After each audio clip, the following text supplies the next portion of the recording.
আর আপনি নিজেকে এত ছোট কেন মনে করছেন? আপনিও আল্লাহর সেই বান্দা, যে বান্দা আমি, যে বান্দা আর 10 জন মানুষ। আল্লাহ পাক আপনাকেও ভালোবাসেন, আল্লাহ পাক অবশ্যই আপনাকে ভালোবাসেন। জীবনের দীর্ঘ সময় পর্যন্ত আপনি আল্লাহকে ডাকেন নাই, আল্লাহ আপনাকে ফেলে দেয় নাই। আল্লাহ আপনাকে খাওয়ান, এখনো পরান, বাঁচিয়ে রেখেছেন। আল্লাহ নিয়ামত দিয়েছেন, আল্লাহ আপনাকে ভালো না বাসলে এমনি করেন? আল্লাহ পাক অপেক্ষা করছেন কবে খালি আপনি আসবেন আল্লাহর কাছে, এসে বলবেন আস্তাগফিরুল্লাহ ওয়া আতুবু ইলাইহি। আল্লাহ পাক অপেক্ষা করে বসে আছেন আপনার জন্য। আপনি কোথায় যাচ্ছেন? ফাআইনা তাযহাবুন।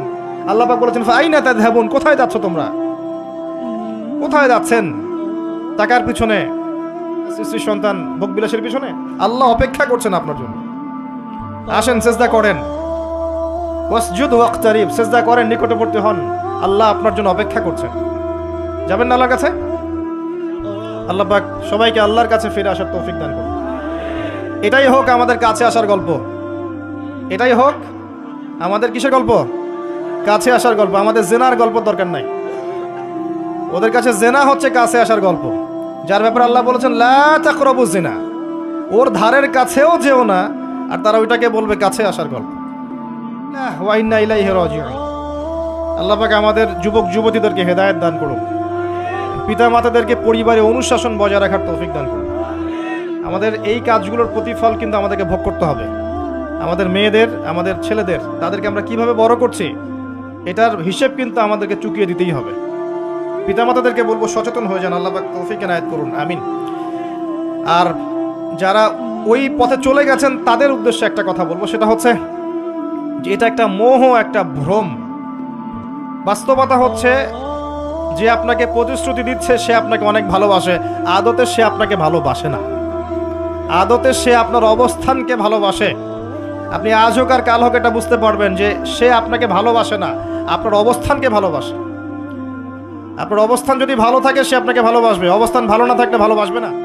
একইভাবে আপনি একটা মেয়ের কাছে যে ভোগবিলাস চাচ্ছেন, একটা ছেলে একটা গায়রে মাহরাম মেয়ের সাথে ফ্রি মিক্সিং করলে তার একটাই উদ্দেশ্য থাকে, সেই মেয়েটাকে ভোগ করা। সুযোগ পেলেই সে মেয়েটাকে ভোগ করে ফেলবে। একইভাবে এই মেয়েও দেখবেন আপনার যতটুকু সামর্থ্য আছে, অর্থবিত্ত যা যা আছে, এটাকে সে ইউজ করার চেষ্টা করছে তার স্বার্থে। বাস্তবিক অর্থে দুজন দুজনকে ভালোবাসে না মোটেই, দুজন দুজনের স্বার্থকে ভালোবাসে। ভালোবাসা আল্লাহর পক্ষ থেকে আসে। কখন আসবে? যখন আপনি হালালের উপর থাকবেন, যখন আপনি বিয়ে করবেন হালালভাবে। অচেনা একটা মেয়ের প্রতি দেখবেন আল্লাহ পাক এমন ডিভাইন একটা লাভ দিয়ে দিবেন, ওয়াজআলা বাইনাকুম মাওয়াজ্জাতা ওয়া রাহমা। আল্লাহ পাক তার পক্ষ থেকে উভয়ের মাঝখানে হৃদ্যতা, ভালোবাসা, মহব্বত দান করবেন। বলেন সুবহানাল্লাহ। এটা ডিভাইন, আল্লাহর পক্ষ থেকে আসবে, ঐশ্বরিক। আর বাকিটা হচ্ছে পৈশাচিক, শয়তানি, প্রবৃত্তির দাসত্ব, ভোগবাদী। এগুলো খেয়াল রাখবেন। এতে করে যা হবে, আপনি একবার আপনার ইজ্জত হারায় ফেললে কখনো ফিরে পাবেন না। অদ্ভুত বিষয়, মানে এই বিষয়গুলোকে আমরা কিছু মনেই করি না এখন। আমরা কিন্তু কিছু মনেই করি না, মনে করি এটা একটা মানে সোশ্যাল কালচার। গার্লফ্রেন্ড বয়ফ্রেন্ড থাকবে, একটা সোশ্যাল কালচার। এভাবে যে কত ছেলে কত মেয়ে, লক্ষ লক্ষ কোটি কোটি নিত্যদিন জেনা করছে, আল্লাহ ভালো জানে। আল্লাহ পাক আমাদের যুব সমাজকে হেদায়েত করুন, আমিন। আর যে প্রশান্তির জন্য আপনি তার কাছে যাচ্ছেন সেটা তার কাছে নাই।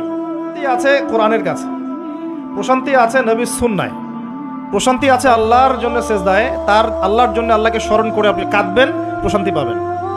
আল্লাহর জন্য কিছু কাজ করবেন, তার দিনের কোনো খেদমত করবেন, প্রশান্তি পাবেন। আল্লাহর কোরআনের 10টা আয়াত মুখস্থ করেন, মনে এমন শান্তি আসবে যেটা আপনি কোথাও পাবেন না। আমি চ্যালেঞ্জ করে বলছি আপনাকে, আপনি আল্লাহর কিতাবের আজকে গিয়ে 5টা আয়াত মুখস্থ করেন, অর্থটা পড়বেন, কয়েকবার চর্চা করেন, মানুষকে শোনান, আপনি মনে এমন একটা প্রশান্তি পাবেন যেটা পৃথিবীর কোনো জায়গায় পাবেন না। এখানে প্রশান্তি এত এত বেশি মাত্রা আসবে, যার খবর যদি ওই পশ্চিমারা জানতো তাহলে আমার কলিজায় বোম মেরে উড়িয়ে দিত। কথা বুঝতে পারেন নাই? আল্লাহর পথে চললে যে প্রশান্তিটা পাওয়া যায়, এর খবর যদি ইসলামের শত্রুরা জানতো তাহলে বোমা মারত। তারা জানে না কি প্রশান্তি এখানে পাওয়া যায়। আপনি যে প্রশান্তির জন্য এখানে যাচ্ছেন এটা ওখানে নাই। কোরআনের কাছে আছে, সেজদায় আছে, নামাজে আছে, তাহাজ্জুদে আছে, আল্লাহর জিকিরে আছে। আর নেককার স্ত্রীর কাছে আপনি প্রশান্তি পাবেন। এটা আল্লাহ আপনাকে গিফট দিয়েছেন। আদম আলাইহিস সালামকে আল্লাহ পাক দিয়েছেন না? তার একাকী বোধ হচ্ছিল জান্নাতে, আল্লাহ পাক সঙ্গিনী সৃষ্টি করেছেন। এখানে আপনি প্রশান্তি পাবেন, বাকিগুলো প্রশান্তির উৎস নয়।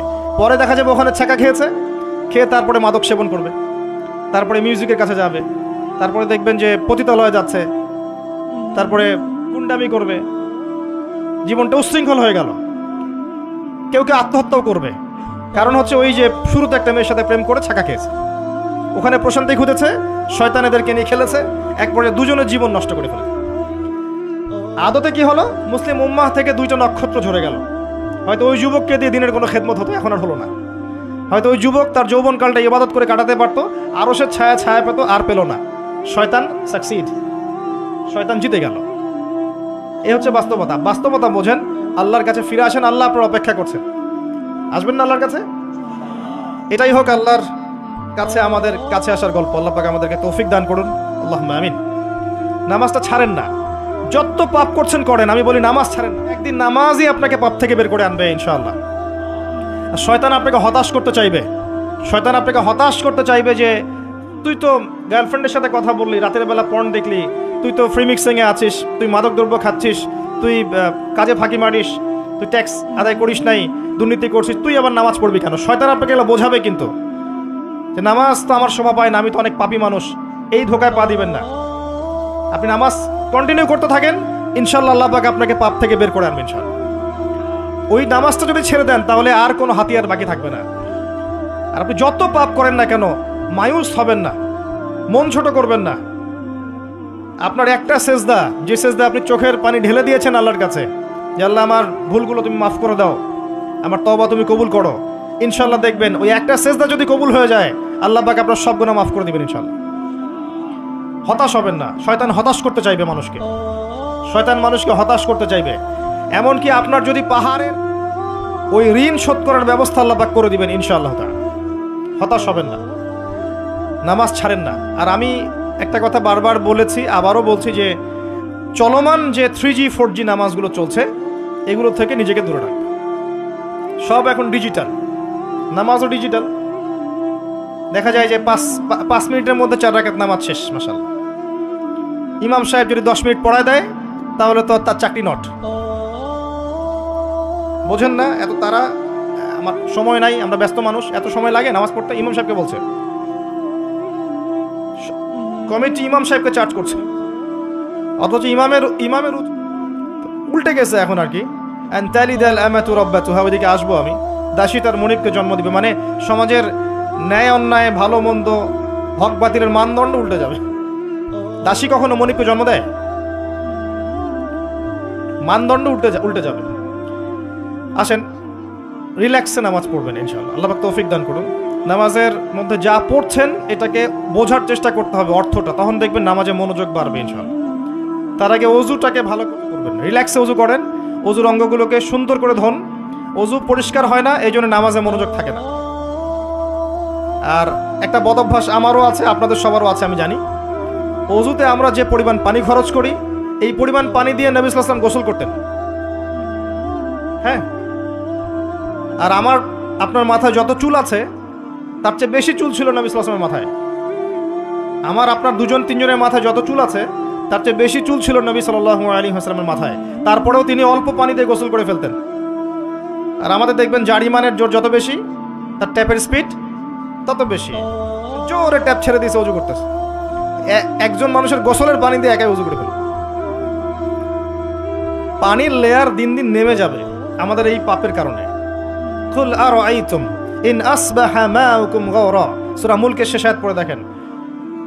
বলুন হে নবী, তোমরা যদি কখনো সকালে উঠে দেখো যে পানির স্তর সব নিচে নেমে গেছে, পানি নাই, ফামা ইয়াতিকুম বিমাইন মাইন, কোন সেই সত্তা আছে তোমাদেরকে পানি এনে দিবে, প্রবাহমান পানি?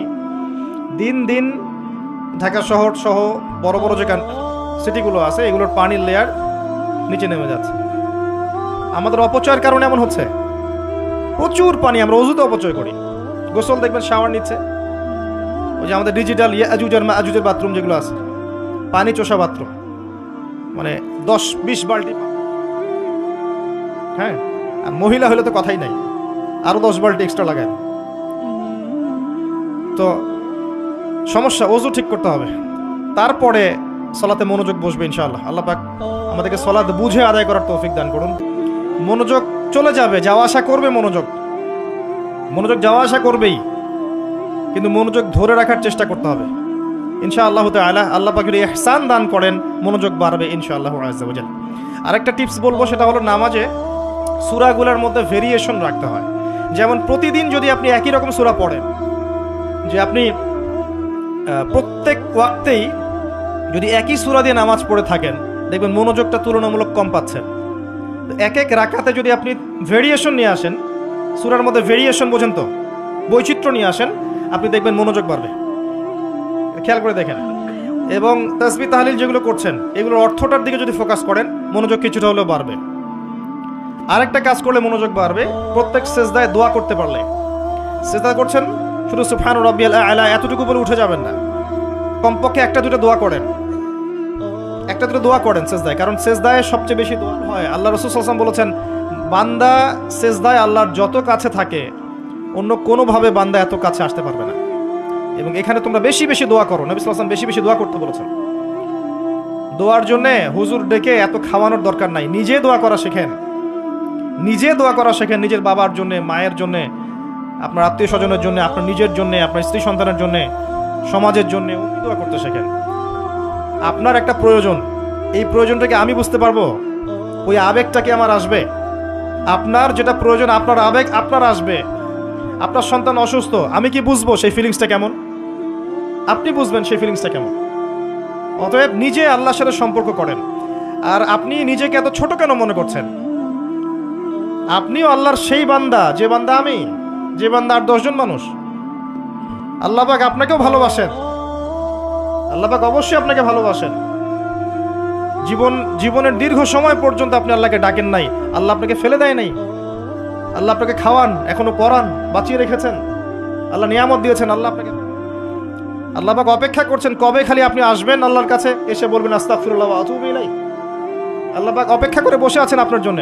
আপনি কোথায় যাচ্ছেন? ফাআইনা তাযহাবুন। আল্লাহ পাক বলেছেন ফাআইনা তাযহাবুন, কোথায় যাচ্ছ তোমরা?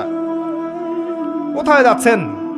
টাকার পিছনে, বাড়ি গাড়ি, স্ট্যাটাস, স্ত্রী সন্তান, ভোগবিলাসের পিছনে? আল্লাহ অপেক্ষা করছেন আপনার জন্য। আসেন, সেজদা করেন, ওয়াসজুদ ওয়াকতারিব, সেজদা করেন, নিকটবর্তী হন। আল্লাহ আপনার জন্য অপেক্ষা করছেন। যাবেন না আল্লাহর কাছে? আল্লাহ পাক সবাইকে আল্লাহর কাছে ফিরে আসার তৌফিক দান করুন। এটাই হোক আমাদের কাছে আসার গল্প, এটাই হোক আমাদের কিসের গল্প? কাছে আসার গল্প। আমাদের জেনার গল্প দরকার নাই।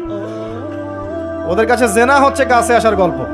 যার ব্যাপারে আল্লাহ বলবে জেনা, ওর ধারের কাছেও যেও না, আর তারা ওইটাকে বলবে কাছে আসার গল্প। ইন্না লিল্লাহি ওয়া ইন্না ইলাইহি রাজিউন। আল্লাহ পাক আমাদের যুবক যুবতীদেরকে হেদায়েত দান করুন। পিতা মাতাদেরকে পরিবারে অনুশাসন বজায় রাখার তৌফিক দান করুন। আমাদের এই কাজগুলোর প্রতিফল কিন্তু আমাদেরকে ভোগ করতে হবে। আমাদের মেয়েদের, আমাদের ছেলেদের, তাদেরকে আমরা কিভাবে বড় করছি, এটার হিসেব কিন্তু আমাদের পিতামাতাদেরকে বলবো সচেতন হয়ে যান। আল্লাহ পাক তৌফিক এনায়েত করুন, আমিন। আর যারা ওই পথে চলে গেছেন তাদের উদ্দেশ্যে একটা কথা বলবো, সেটা হচ্ছে যে এটা একটা মোহ, একটা ভ্রম। বাস্তবতা হচ্ছে যে আপনাকে প্রতিশ্রুতি দিচ্ছে সে আপনাকে অনেক ভালোবাসে, আদতে সে আপনাকে ভালোবাসে না। আদতে সে আপনার অবস্থানকে ভালোবাসে। আপনি আজ হোক আর কাল হোক এটা বুঝতে পারবেন যে সে আপনাকে ভালোবাসে না, আপনার অবস্থানকে ভালোবাসে।